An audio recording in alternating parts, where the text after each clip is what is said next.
Dear Cheri, I started growing marijuana this year and I've had a couple of great crops, so that's exciting. But my question is, how do you grow marijuana in order to get seeds? Okay, that is a great question. Thank you for asking that one. I'm joined today by Mitch Mandel, Cannabis Cheri's grow editor, because he has lots more grow experience than I do. So I like to have him along on these grow questions. Before we get to the answer to this great question, just want to remind everybody to hit that YouTube subscribe button and notification bell, because we try to upload new videos every Wednesday. And hit that like button too if you get value out of these videos, as it helps us be seen in YouTube's algorithms. One more pitch if you like Mitch's stylish smoking rooster shirt, or my a day without weed is, I have no idea. What does it say? A day without weed is like, yeah, just kidding. I have no idea. There Okay. Those shirts, along with a lot of other fun cannabis designs, are available on my website. I'll put a link in the comments below for that. But let's get back to the question, how to grow marijuana to get seeds. And this is a really terrific question. Well, it sounds like that this grower, he said he has a couple of grows under his belt. Yeah. Because growing to develop seeds is an advanced technique. Okay. So this is not something that a beginner can really get into. Well, I don't know how much, he said he's done a couple of grows. I don't know how experienced he is, right. But anyway, go ahead. In order to grow seeds, in order to make seeds, you need a female plant and a male plant. Right. Okay, and normally, you don't want those male plants anywhere near your female plants, because you'll get seeds. You will get seeds. And that's usually, people don't want seeds because, yeah, if your plants go to seeds, their energy is producing seeds, not dank buds. And so normally we want dank buds. Right. The quality of your marijuana will go down, but the quality of your seeds will go up. Right. So that's what. So you need a male and a female. You need a male and a female plant. So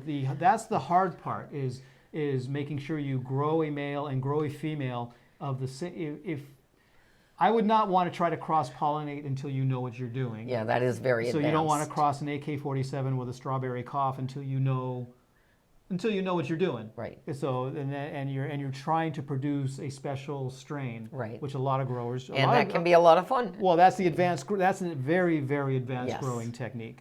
But if you have seeds that you know are not feminized, it's just a bag of seeds, and you know the quality of those seeds, you know it's good genetics.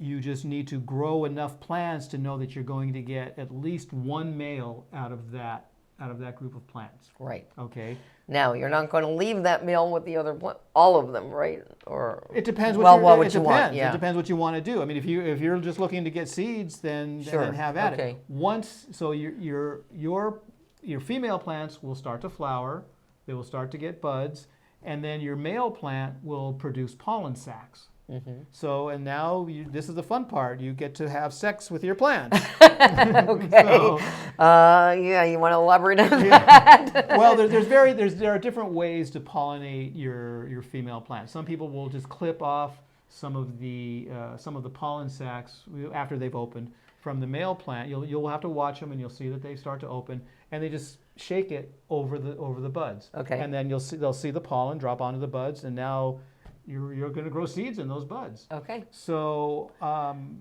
it's really not that hard, but you need to have a good female with good genetics and a good male of the same genetics. Is what I would do. Is how I would do it. At least for a beginner, right? Yeah, who's going to start. And once that male plant opens up its pollen sacs, you can just put that pollen all over your female plants, and those buds will go to seed. And those buds will go to seed. Some people try to get a little bit more tricky with it, where they will remove the male plant sooner, so they don't pollinate all of their plants. They'll cut a couple of those pollen sacs off. They'll take a Q-tip and grab some of that pollen and just put it on specific buds. Okay. But that, again, is an advanced technique, and you may or may not get enough pollen on there. You may or may not get it on the proper buds. So making seeds is easy.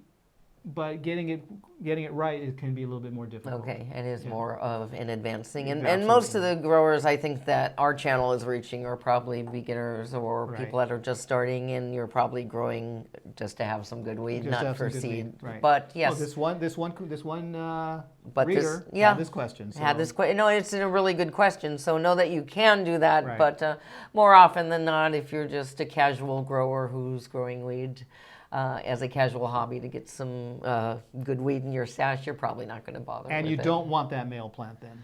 No, if that's the case, you definitely want to yank those male plants as soon as possible. Unless you want seeds, those boys got to go as soon as you know they're boys. It may sound cruel, but you do not want them playing around with your girls because you're going to get seeds instead of dank buds. Right.